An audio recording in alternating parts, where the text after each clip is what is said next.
సంధ్య గత వారం 10 రోజులుగా బీఆర్ఎస్ పార్టీ ప్రచారంలో దూకుడు పెంచిందని చెప్పుకోవచ్చు. తాజాగా ఈ రోజు నుంచి party working president KTR greater హైదరాబాద్లో రోడ్ షోలు నిర్వహిస్తున్నారు. ఈ రోజు నాంపల్లి నియోజకవర్గంలో ఒక కీలక మైనార్టీలతో కీలక సమావేశాన్ని ఏర్పాటు చేసుకున్నారు. ఆ సమావేశం అనంతరం ఈ రోజు సాయంత్రం నుంచే గ్రేటర్ పరిధిలో కేటీఆర్ రోడ్ షోలు మొదలు పెట్టనున్నారు. పార్టీ పరంగా చూసుకుంటున్నట్టయితే కేసీఆర్ పై నిషేధం విధించడాన్ని బీఆర్ఎస్ సీరియస్గా తప్పుపడుతుంది. అంటే కాంగ్రెస్ బీజేపీ నేతలు ఇలాంటి వ్యాఖ్యలు చేసినా ఎన్నికల సంఘం సైలెంట్గా ఉంటుందన్న అభిప్రాయాన్ని బీఆర్ఎస్ వ్యక్తం చేస్తుంది. ఇదే సమయంలో ఈసీ ఆదేశాలను పాటిస్తూనే బీఆర్ఎస్ పార్టీ నేతలు అంటే కీలక నేతలు హరీష్ రావు గాని కేటీఆర్ గాని ఇద్దరు నేతలు కూడా కాంగ్రెస్ బీజేపీ వైఫల్యాలను ఎత్తి చూపేందుకు ప్రాధాన్యత ఇస్తున్నారని చెప్పుకోవచ్చు.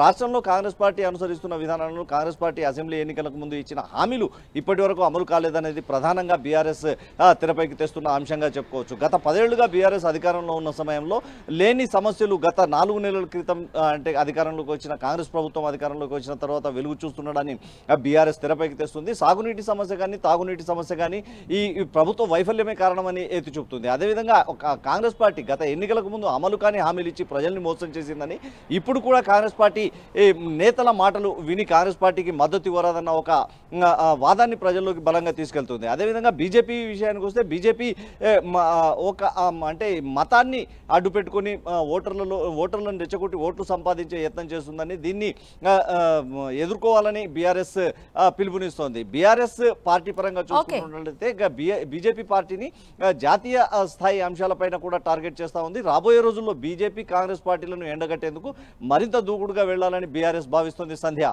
రైట్ శ్రీకాంత్.